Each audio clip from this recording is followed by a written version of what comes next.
아멘. 자, 오늘 말씀은 이제 로마서 13장 11절부터 14절까지의 말씀입니다. 자, 앞서 말씀드린 대로 로마서는 1장부터 11장이 한 챕터, 그리고 12장부터 15장이 한 챕터라고 볼 수 있는데, 1장부터 11장은 복음에 대한 이론입니다. 복음에 대한 이론을 말씀드리고, 12장부터는 이제 그 복음을 들은 성도들이 어떻게 살아야 될지에 대한 말씀입니다.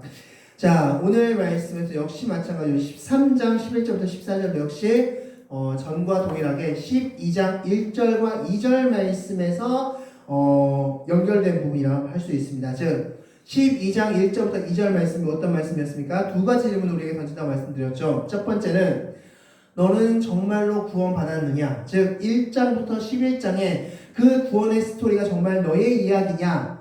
라는 질문. 정말 너는 구원받았느냐? 라는 질문이 첫 번째 질문이고, 두 번째 질문은 2절 말씀입니다. 바로 거룩한 산 제사, 즉 너희가 구원받았으면 정말 너는 하나님이 원하시는 삶대로 살 준비가 되어 있느냐, 그런 각오가 되어 있느냐 라는 질문을 던진다고 했습니다.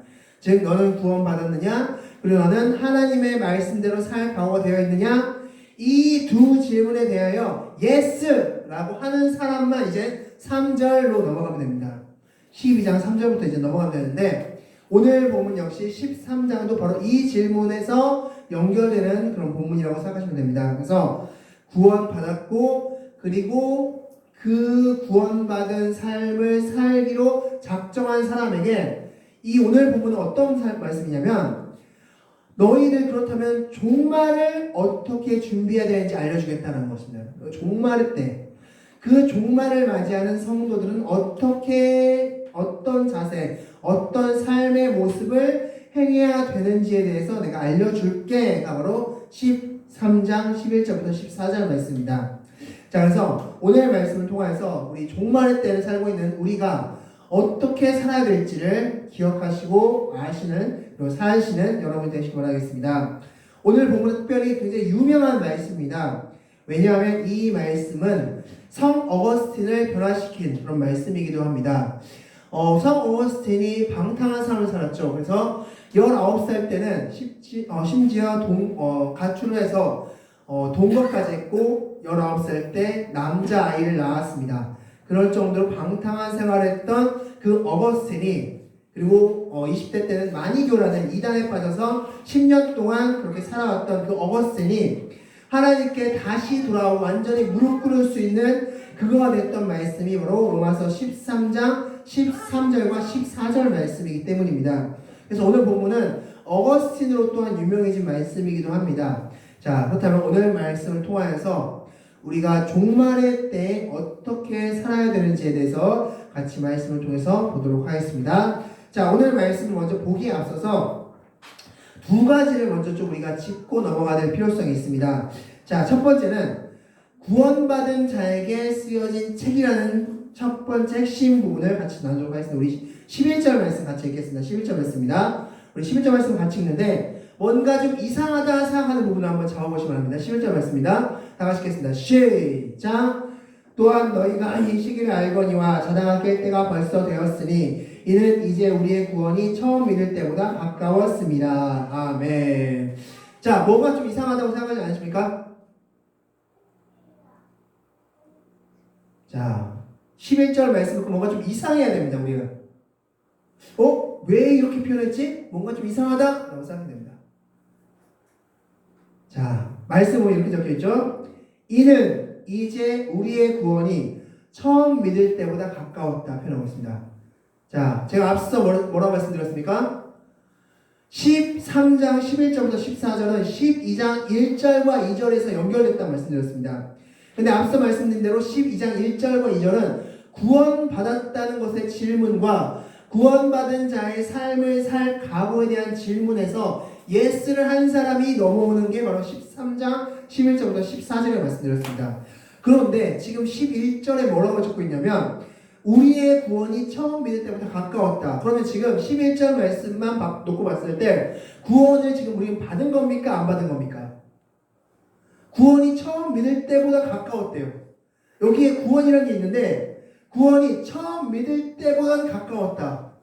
그러면 아직 구원을 받지 않은 겁니다. 구원은 아직 받지 않았고 단지 가까워진 것 뿐입니다. 자, 그렇다면 제가 앞서 말씀드린 대로 12장 1절과 2절에서 이 본문은 12장 1절과 2절에서 이 12장 이하의 말씀은 구원받은 자가 하나님의 뜻대로 살려고 했을 때 어떻게 사는지에 대해서 바울이 적은 책이다. 12장 이하는 그렇게 말씀드렸는데 여기서 갑자기 너희의 구원은 처음 믿을 때보다 가까웠지 아직 구원받은 게 아니야 라고 말하고 있는 겁니다. 즉 뭔가 좀 앞뒤가 안 맞는 겁니다. 12장에서 구원받았다고 얘기해놓고 13장에서는 구원받은 게 조금 가까워지긴 했지만 아직 구원받은 게 아니야 라고 말하고 있는 겁니다. 무슨 말일까요? 그럼 도대체 우리는 구원을 받은 겁니까? 받지 않은 겁니까? 자, 이 본문을 가지고 많은 이단들이 특별히 또한 많이 잘못된 이 교리를 말하는 사람들이 이 11절 말씀을 근거로 해서 구원은 나중에 받아봐야 한다 라고 말합니다. 그리고 한번 구원받아 놓고 탈락할 수 있다라고 얘기합니다. 그 근거로 이 11절 말씀 근거로 되고 있습니다. 아직 우리는 구원받은 게 아니고 구원은 마지막 죽어봐야 아는 것이다 라고 이야기하고 있습니다. 자, 그런데 잘 생각해보면 만약에 구원이 탈락한다 라고 했을 땐 여기에서 탈락 안 하실 분, 나는 한 번 구원받고 나서 한 번도 죄를 안 졌다, 하나님께서 기뻐하지 않을 일을 한 번도 하지 않았다고, 죽을 때까지는 한 번도 하지 않을 것이다 라고 자신 있게 말씀하실 분 계십니까? 그럼 우리는 모두 다 구원을 탈락 받아야 됩니다. 한번 구원을 받았을지언정 구원을 다시 탈락 받아야 됩니다. 자, 그래서 오늘 이 11절 말씀을 근거로 구원이 무엇인지를 우리가 정확하게 인지해야 될 필요성이 있는데, 자, 구원을 크게 세 단계로 간략하게 간추리면 칭의, 성화, 영화입니다. 자, 칭의, 성화, 영화. 자, 칭의가 무엇입니까? 칭의. 칭의는 하나님께서 우리가 예수 그리스도를 믿습니다. 나 예수 그리스도를 믿어요 라고 하면 그 믿음을 보시고 예수님께서 행하신 일을 내가 한 것처럼 인정해 주시는 게 칭의입니다. 의롭다면 칭해 주시는 겁니다. 예수님이 하신 그 의로운 행위를 너가 했어, 너는 참 의로워 라고 인정해 주시는 게 바로 칭의입니다. 자, 칭의는 하나님께서 우리를 의롭다고 칭해 주시는 것 뿐이지 우리는 실제로 의롭지 않은 겁니다. 자, 우리가 처음 예수 믿을 때 어땠습니까? 예수 믿고 나서 우리는 의로운 삶을 살았습니까? 바로 의로운 삶을 살았습니까? 바로 거룩한 삶을 살았습니까? 바로 하나님이 뜻대로 막 살았습니까? 아니죠. 하나님 뜻대로 살려고 막 몸부림치고 힘쓰고 애쓰긴 했지만 그러나 여전히 죄 가운데 있었던 게 바로 우리의 모습이었습니다. 그게 바로 칭의의 상태입니다. 하나님은 의롭다 칭해 주셨지만 여전히 죄 가운데 있는 상태. 그리고 나서 우리는 이제 성화의 단계로 들어가는 것이죠. 성화는 말 그대로 거룩해지는 단계입니다. 즉 예수 그리스도를 닮아가는 단계로서 의로워져 가는 단계입니다. 자, 오늘 11절 말씀 바로 그 성화를 말하는 겁니다. 즉 12장 1절 말씀의 칭의를 12장 1절 말씀이 칭의를 말한다면 13장 11절 말씀은 성화를 말하는 겁니다. 즉 12장 1절 말씀은 칭의, 내가 이제 그리스도를 믿고 그리스도가 원하는 삶을 살겠다라고 다짐하는 걸 이야기한다면 13장 11절은 그런 과정 가운데 있는 성도들의 삶을 말하는 겁니다. 그래서 이제 우리의 구원이 처음 믿을 때보다 가까워졌다는 것은 마지막 구원의 상태, 영화의 상태가 점점 가까워지고 있다라는 것을 이야기하고 있습니다. 그래서 우리의 구원은 총 3단계입니다. 칭의, 예수님을 믿기 시작하면서 나 예수님 믿을 거야, 이제부터 예수님 믿는 삶을 살 거야 가 바로 칭의라면, 성화, 그럼에도 불구하고 여전히 죄 가운데 살고 있는 내가 점점 하나님의 말씀과 기도로 다듬어지는 단계, 그게 성화의 단계. 그리고 마지막 영화는 완전히 거룩해지는 단계, 그것은 예수 그리스도의 재림의 단계, 그게 바로 영화의 단계입니다. 그래서 우리는 크게 총 3단계의 구원을 살게 된다는 것입니다. 그래서 우리의 구원은 과거 우리는 예수 그리스도를 믿음으로 말미암아 우리는 의롭다 칭함받은 칭의의 단계가 있었고 현재 우리는 거룩해지고 있는 단계인 성화의 단계를 살고 있으며 영화 우리는 앞으로 죽어서 예수 그리스도가 임재하셨을 때 최종적으로 우리의 육체와 우리의 영이 모두 거룩해지는 영화의 단계에 이르게 된다는 것입니다. 그래서 지금 13장 11절은 성화의 단계를 말하고 있는 것으로서 절대 잘못된 이론이 얘기하는 한번 구원받았어도 너희는 구원이 탈락될 수 있어. 너희가 잘못하면 구원이 탈락돼 라고 이야기하는 그런 잘못된 가르침을 듣지 마시기 바라겠습니다. 자, 두 번째, 오늘 말씀은 바로 종말에 대한 말씀이라고 말씀드렸습니다. 자, 그런데 이단들이 하는 가장 악랄한 짓 중에 하나가 무엇인 줄 아십니까? 바로 종말에 대한 두려움을 주는 겁니다. 여러분, 종말하면 무엇이 떠오르십니까? 종말하면 딱 떠오르는 이미지가 어떤 이미지십니까? 많은 이단들도 마찬가지고 이단들은 이렇게 얘기하죠. 너희들 14만 4천에 들지 않으면 구원 못 받아. 어디 이 교회를 떠나려고. 너희들 이 교회 떠나면 14만 4천에 들지 못해서 너희들 요한계시록 봤지? 7접시 재앙, 7인 재앙, 7나팔 재앙이 막 너한테 임할 거야. 어디 교회를 떠나려고. 하면서 막 종말에 대한 두려움을 줍니다. 자, 그런데 우리 그리스도인들에게 종말은 어떤 때일까요? 자, 말씀을 통해서 확인하겠습니다. 하박국서 3장 2절 말씀 다 같이 한번 읽겠습니다. 시작. 여호와여 내가 주께 대한 소문을 듣고 놀랐나이다. 여호와여 주는 주의 일을 이 수년 내에 부하게 하옵소서. 이 수년 내에 나타내시옵소서. 진노 중에라도 긍휼을 잊지 마옵소서. 아멘. 자, 이 하박국서를 먼저 좀 이해할 필요성이 있습니다. 하박국서가 어떤 책인지. 이 하박국서는 바로 바벨론의 멸망을 다루고 있습니다. 바벨론 멸망을 다루고 있는데 이 바벨론의 멸망은 더 정확히 말하면 바로 말세 때를 상징합니다. 말세 때. 이 바벨론은 악한 세상의 상징물로서 이거 후에 요한계시록에서도 악한 세상, 악한 것 하면 바벨론입니다. 바벨론을 언급하고 있는데 사실 바벨론은 이 요한계시록 쓰여질 당시에 이미 멸망한 나라입니다. 그래서 사실 바벨론을 표현하면 안 되는데 요한계시록은 바벨론을 표현하고 있습니다. 왜냐하면 바벨론이 그만큼 악했기 때문에. 그래서 이 하박국서는 어떤 책이냐면 이 바벨론이라는 나라의 멸망을 이야기하는 책이 하박국서인데 즉 말세 때, 마지막 때를 이야기하는 책이 하박국서입니다. 자, 근데 이 하박국서의 말세 때, 마지막 때에 대해서 1장과 2장에서 하나님께서 말씀하시고 나서 3장에서 하박국이 뭐라고 말하고 있냐면 뭐라고 말씀하고 있습니까? 이 수년 내에 나타내시옵소서 말씀하고 있습니다. 즉 말세가 빨리 왔으면 좋겠습니다 라고 이야기하고 있습니다. 말세가 빨리 왔으면 좋겠습니다. 여러분, 만약에 이단들이 말한 것처럼 말세가 두렵고 겁나고 무섭고 벌벌 떨어야 되는 그런 상황의 것이라면 하박국은 뭐라고 말해야 됐습니까?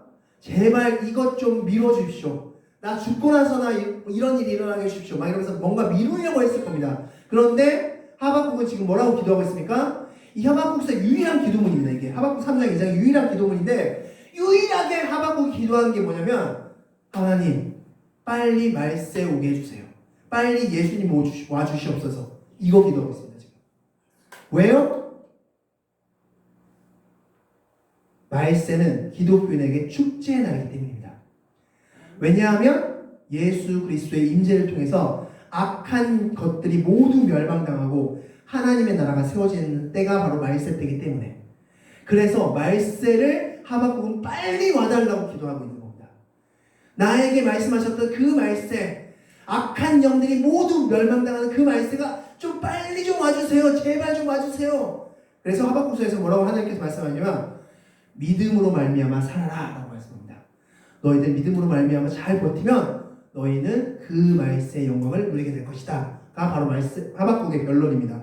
자, 또 다른 말씀 요한계시록 말씀 더 보겠습니다. 요한계시록 22장 20절 말씀 다 같이 읽겠습니다. 시작. 이것들을 증언하신 이가 이르시되 내가 진실로 속히 오리라 하시거늘 아멘. 주 예수여 오시옵소서. 아멘. 자, 요한계시록 22장은 요한계시록 마지막입니다. 거의 마지막 끝에 21장까지만 있지만 20장이 거의 마지막인데 우리 너무 유명한 말씀이죠. 마라나타로 유명한 말씀이죠. 마라나타. 아멘 주 예수여 오시옵소서 라는 뜻이죠. 자, 요한계시록은 너무나 다 아시듯이 말세 때에 관한 환상입니다. 말세 때 이런 일이 일어날 거야 라는 것에 대한 환상인데 그 환상을 다 본 요한이 뭐라고 말하고 있습니까? 하박국과 동일한 고백을 하고 있습니다. 주 예수여 빨리 이 날이 오기를 원합니다. 말세가 빨리 오기를 원합니다. 왜요? 마지막 요한계시록 21장과 22장에서 하나님의 영광을 받습니다. 마지막 그 영광, 천년왕국의 그 영광을 받습니다. 그 영광을 보니까 앞에 뭐 나팔제약, 인재앙, 뭐 이런 재앙들이 아무것도 아닌 것처럼 느껴졌습니다. 이거는 이 악한 자들에게만 내려진 재앙인 걸 또 알았고 이거는 아무것도 아닙니다. 영광의 그 찰나에 비하면 아무것도 아닌 것처럼 느껴졌기 때문에 하나님 빨리 이 날이 왔으면 좋겠습니다 라고 기도하고 있습니다. 자, 결론입니다. 기독교인에게 종말은 어떤 날입니까? 그렇기 때문에 영광의 날입니다. 두려움의 날이 아닙니다. 벌벌 떨면서 막 종말 오면 안 되는데 막 이런 벌벌 떠는 날이 아니라 영광의 날, 하나님의 역사가, 하나님의 부흥이, 하나님의 은혜가 성취되는 날, 승리가 성취되는 날이 바로 말세 때다 라는 것을 기억하시기 바라겠습니다. 자, 이 두 가지 개념, 첫 번째 13장 11절에서의 구원은 성화를 말하고 있다라는 것을 첫 번째로 잡으시고, 두 번째 말세는 하나님의 역사가 완성되는 날이다 라는 이 두 가지 개념을 잡으신 후에 11절 말씀으로 넘어가겠습니다. 우리 11절 말씀 다 같이 한번 읽겠습니다. 시작. 또한 너희가 이 시기를 알거니와 자다가 깰 때가 벌써 되었으니 이는 이제 우리의 구원이 처음 믿을 때보다 가까웠습니다. 아멘. 자, 여기서 알거니와 라는 것은 원어로 옐도라고 하는데 이 한글 성경에서는 이 시기를 알거니와 뭔가 권유하는 듯한 표현이 되겠지만 원어에서는 명령문입니다. 명령문. 이 시기를 알아라! 라는 명령을 하고 있습니다. 자, 그렇다면 이 시기를 알아라 하니 무슨 뜻일까요? 그러면 이것을 또 잘못 풀면 이렇게 해석할 수 있습니다. 예수님이 몇 년, 몇 월, 며칠, 몇 시, 몇 분에 오는 걸 알아야 된다. 이렇게 해석할 수 있지만 잘못 해석하는 것이고 이것은 성경 전체를 봤을 때도 잘못 해석하는 겁니다. 자, 이 시기를 알아야 된다는 건 어떤 뜻이냐면 바로 예수님이 오신다는 것 그 자체를 알아라 라는 것입니다. 예수님이 오신다, 예수님은 반드시 오신다는 것을 너희가 잊지 마라 라는 의미입니다. 예수님이 반드시 오신다는 것을 잊지 말아라 라는 것입니다. 자, 이와 관련된 말씀을 간단하게 좀 설명드리겠습니다. 베드로후서 3장 4절부터 12절까지의 말씀이 그와 관련된 이 본문과 관련된 말씀인데 3장 4절부터 7절 말씀에서는 어떤 말씀이 있냐면 사람들이 이렇게 이야기한다는 겁니다. 야, 말세 안 와. 야, 이렇게 좋은 세상인데 야, 말세가 오겠냐? 마지막 때가 있겠냐? 이렇게 좋게 천년만년 잘 지낼 거야 라고 사람들이 이야기한다 라고 성경이 말씀하고 있습니다. 그러고 나서 8절 말씀에서는 아니 주님의 날은 천년이 하루 같아.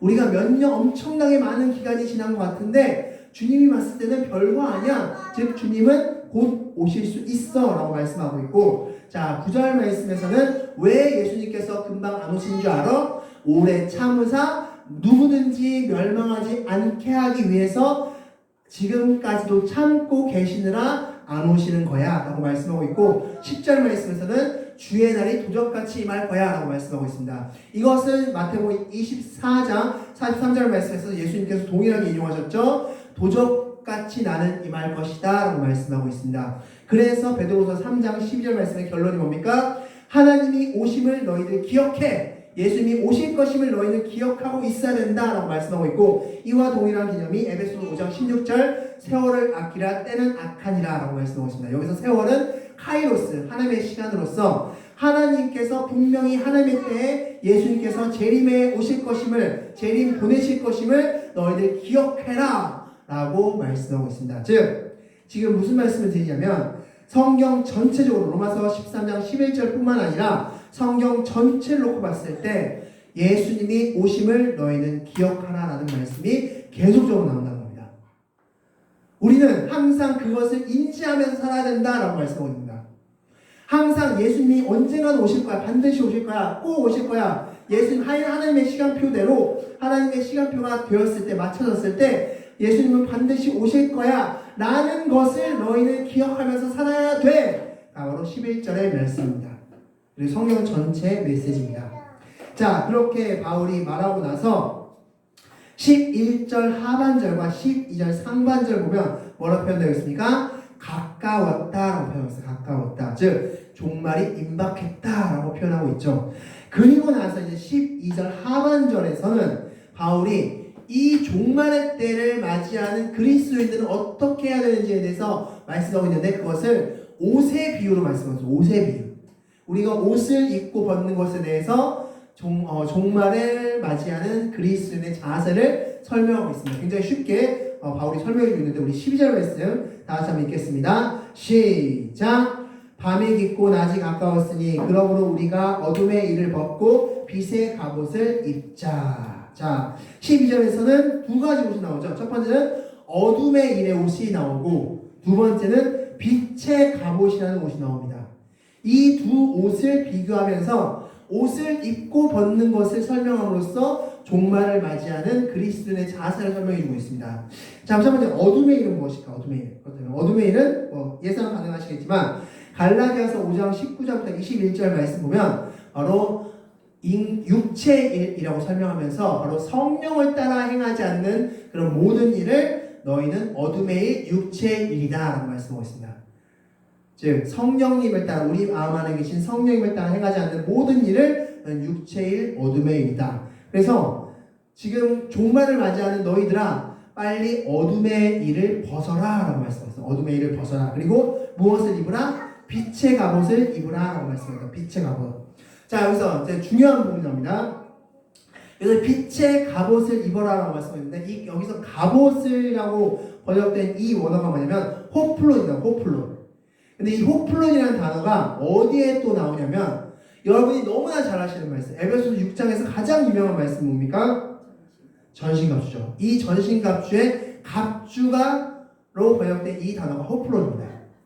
자, 즉 로마서 13장에서는 빛의 갑옷이라고 번역되어 있고 갑옷이라고 번역되어 있고 에베소서 6장에서는 갑주로 번역되어 있습니다. 둘 다 똑같은 호플론입니다. 호플론. 자, 그런데 중요한 건 뭐냐? 로마서 13장과 에베소서 6장 로마서의 마지막과 에베소서의 마지막인데 제가 앞서 예전에 계속해서 말씀드리지만 로마서와 에베소서는 복음을 다루는 책입니다. 복음을 가장 강력하게 다루는 책이 로마서와 에베소서라고 말씀드렸는데 이 두 책 모두 결론이 뭡니까? 빛의 갑옷을 입으랍니다. 로마서에서는 빛의 갑옷을 입어라. 에베소서에서는 전신갑주를 입어라. 똑같은 바울이라는 저자가 똑같은 말세를 사는 성도들에게 너희들 마지막 결론적으로 내가 말하는데 너희들 빛의 갑옷, 빛의 호플론 그리고 전신갑주, 전신 호플론을 입어라 라고 말씀하고 있는 겁니다.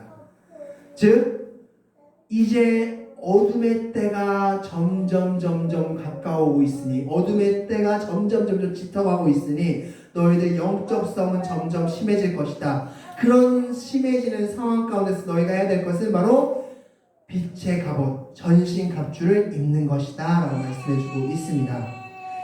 자, 12절 말씀에서 뭐라고 말씀하셨습니까? 밤이 깊고 낮이 가까웠다. 가장 어두운 때가 언제입니까? 가장 어두운 때. 가장 어두운 때는 해가 뜨기 바로 직전입니다. 해가 뜨기 직전이 가장 어두운 때죠. 즉 12절 말씀에서 밤이 깊고 낮이 가까웠다는 말씀은 즉 해가 뜨기 바로 직전 가장 어두운 때를 말하고 있는 겁니다. 가장 어두운 때. 가장 어두운 때 너희 뭐하라? 빛의 갑옷을 입어라. 어둠의 일을 벗고 빛의 갑옷을 입어라 라고 바울은 말씀해 주고 있습니다. 자, 그래서 13절 말씀, 14절 말씀도 역시 동일한 말씀을 계속해서 바울이 메시지를 주고 있습니다. 우리 13절 말씀 다 같이 읽겠습니다. 시작!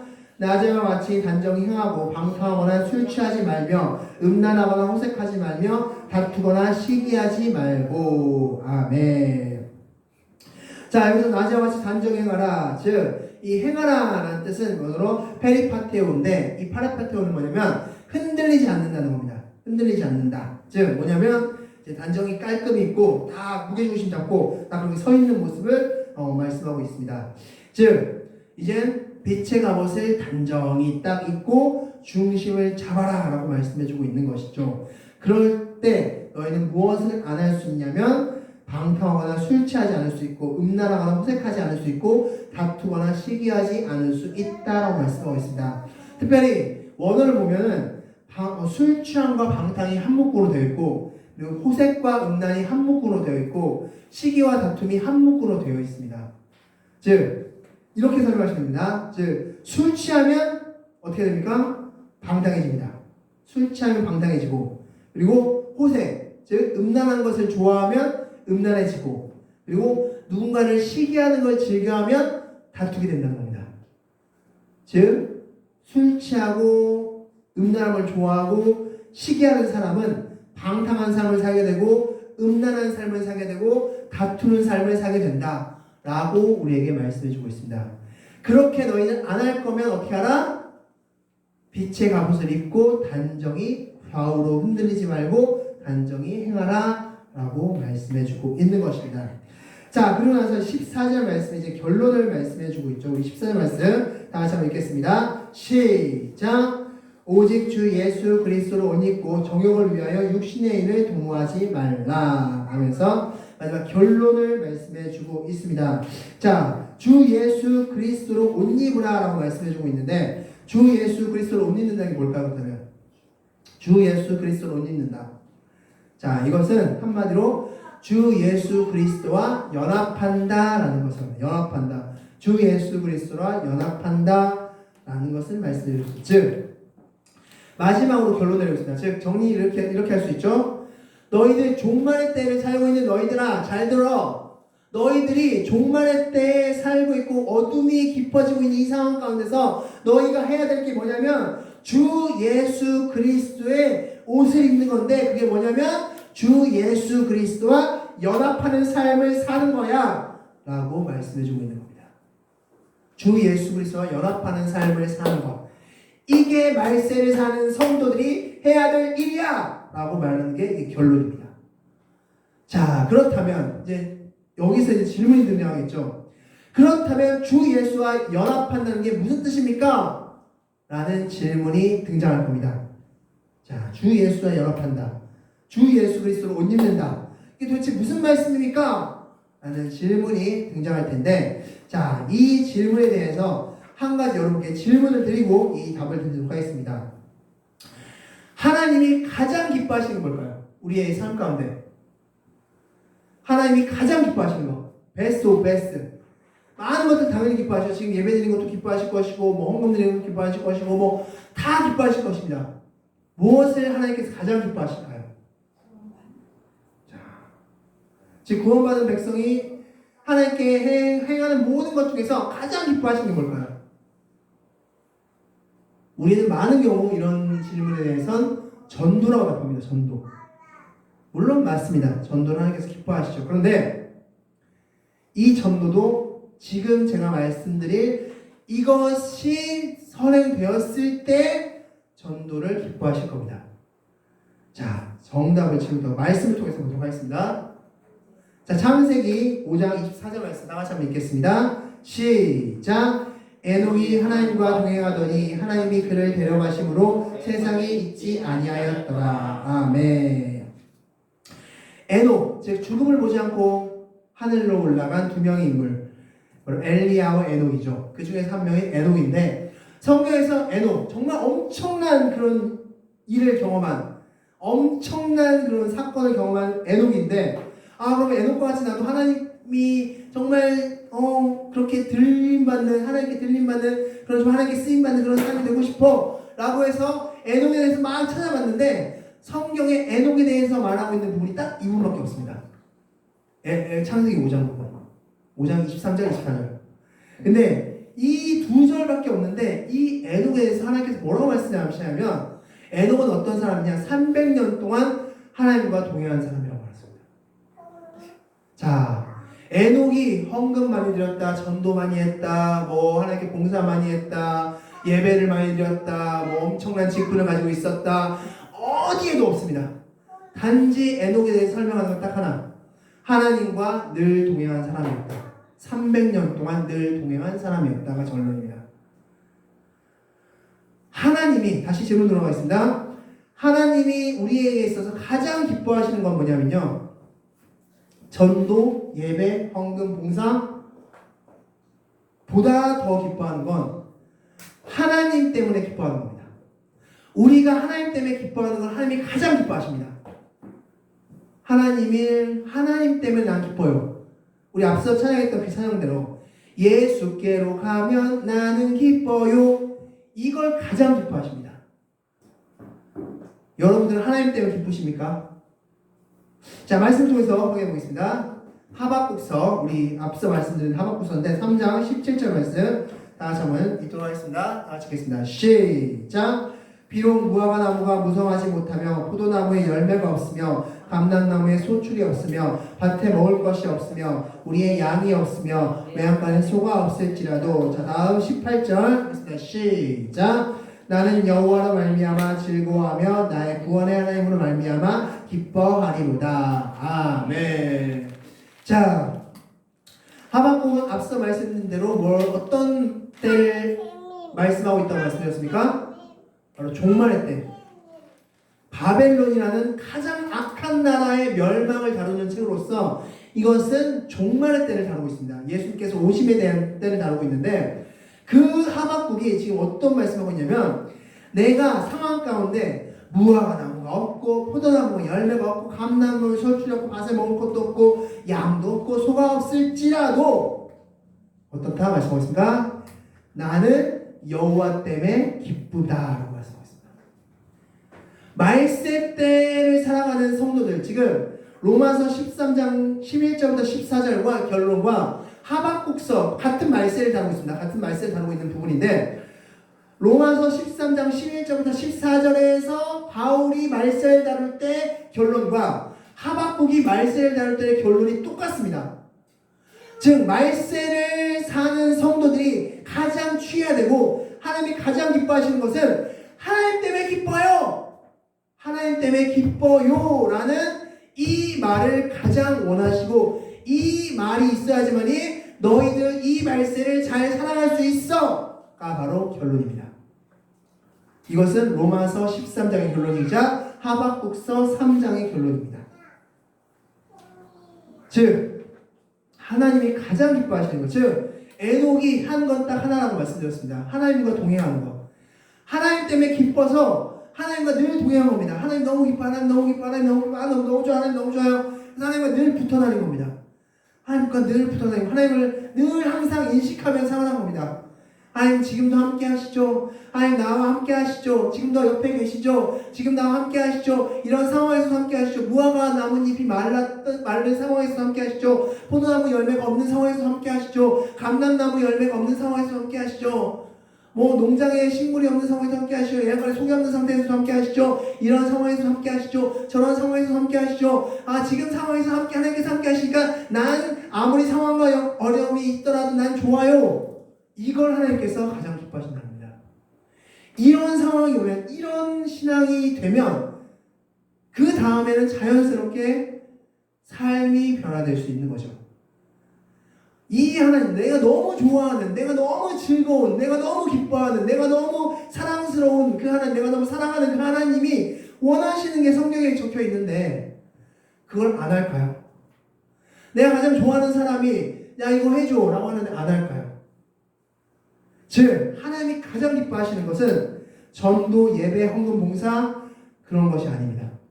하나님 때문에 기쁜 삶을 사는 겁니다. 하나님 때문에 기쁜 삶을 살아가는 겁니다. 늘 항상. 그게 하나님이 가장 기뻐하시는 겁니다. 그렇게 사는 삶. 자, 이것은 굉장히 쉬운 예입니다. 부모가 자녀가 가장 좋아 보일 때가 언제입니까요? 자녀가 이렇게 살면 참 기쁠 것 같아. 자녀가 1등 했을 때, 자녀가 뭔가 했을 때 막 그것보다는 부모님 때문에 기뻐요 라는 말을 듣는 거죠. 나는 우리 부모님이 부모님이라서 너무 좋아요, 기뻐요 라는 이 말이 가장 좋은 말이 아닐까요? 마찬가지 개념입니다. 하나님도 나 하나님 때문에 기뻐요. 하나님 때문에 좋아요. 하나님 때문에 즐거워요. 하나님 때문에 행복해요. 라는 이 고백, 이것이 정말 진정 단순한 립 서비스나 진정 그냥 대충 하는 말, 그냥 내뱉는 말에 정말 진심으로 하나님 우리의 속 깊은 곳까지 다 보시기 때문에, 그렇기 때문에 진심으로 정말 하나님께 그렇게 고백한다면 하나님은 그가 비록 어떤 것을 크게 안 할지라도 하나님은 그것 때문에 기뻐하신다는 겁니다. 그게 하나님이 가장 기뻐하신다는 말씀입니다. 자, 오늘 말씀을 연결시켜서 이렇게 볼 수 있습니다. 즉 종말 때에 사는 사람들은 종말을 어떻게 준비해야 되느냐? 하나님과 연합함으로써, 늘 하나님을 묵상함으로써, 늘 하나님을 묵상함으로써 하나님 너무 좋아요, 너무 좋아요, 너무 좋아요 라고 고백함으로써 하나님을 의식하는 삶을 삶으로써 너희가 종말의 때를 지나가라, 맞이하라 라고 말씀하고 있습니다. 그렇다면 너희들은 이 종말의 때에도 너희들은 즐겁고 기쁜 날에 올 수 있고, 이 종말이 절대 두려운 것이 아니라 종말이 하나님께서 원하신 대로, 하나님께서 기획하신 대로 하나님의 뜻이 이루어지는 날로서 우리는 이 종말이 빨리 왔으면 좋겠어요. 빨리 종말의 때를 맞이하게 해주세요. 라고 기도할 수 있다라고 말씀하고 있는 겁니다. 이게 바울이 오늘 로마서 13장 11절부터 14절 구원받은 성도들에게 바울이 주는 메시지라는 것을 기억하시기 바라겠습니다. 자, 말씀을 정리하겠습니다. 자, 오늘 말씀에 앞서 이런 말씀 드렸습니다. 이 로마서 13장 13절과 14절은 어거스틴의 말씀, 어거스틴이 변화받은 말씀이라고 말씀드렸습니다. 어거스틴이 방탕한 삶을 살다가 톨레르게라는 그 음성을 듣고 성신을 딱 폈는데, 그때 펼쳐진 성경책 말씀이 로마서 13장 13절과 14절 말씀이었고, 그때 이 말씀을 읽고 무릎 꿇고 회개했다라고 말씀하셨습니다. 그런데 우리 한 가지 기억해야 될 것이, 놓치고 있는 것이 있다면, 어거스틴이 그 전까지 하나님을 안 믿었느냐? 그건 아닙니다.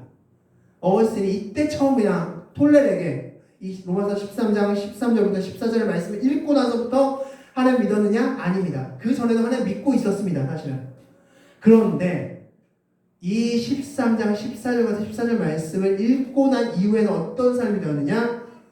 그 전까지 어거스틴은 하나님을 믿는다고 했지만 여전히 죄의 옷을 입고 있었던 상태였습니다. 세상 옷을 입고 있었던 상태였습니다. 즉 죄의 습관, 죄의 즐거움에 아직도 허우적거리고 있었던 상태였습니다. 그런 어거스틴이 로마서 13장 14절과 14절 말씀을 읽고 완벽하게 무릎을 꿇은 겁니다. 이제 나는 그 전까지의 삶을 다 청산하겠습니다. 그리고 실제로 그렇게 살았고, 어거스틴은 하나님과 늘 동행하는 삶을 살면서 성자라는 별명을 받게 되었습니다. 우리가 오늘 설교 제목이 무엇입니까? 아직 벗지 못한 옷이라는 제목입니다. 아직 우리가 그리스도를 하나님 믿는다고 우리 성화의 과정 가운데 있다고 말씀드렸죠. 우리가 성화의 삶을 살고 있는데, 성화의 삶을 살고 있는 우리가 아직도 어둠의 옷을 입고 있다면, 아직도 어둠의 옷을 입고 성화의 과정 가운데 살아가고 있다면, 이제는 그리스도와 연합함으로써 어둠의 옷을 벗고 빛의 갑옷을 입으시는 여러분들이 되시기 바라겠습니다. 어둠의 옷을 벗는 방법은 간단합니다. 바로 하나님과 연합하면 됩니다. 더 정확히는 하나님이 즐거우면 됩니다. 하나님 때문에 즐거우면 됩니다. 하나님 때문에 기쁘면 됩니다. 하나님이 너무 좋으면 됩니다. 하나님이 너무 사랑스러우면 됩니다. 하나님 때문에 나는 아무것도 다른 것도 필요 없어요 라고 고백할 수 있으면 됩니다.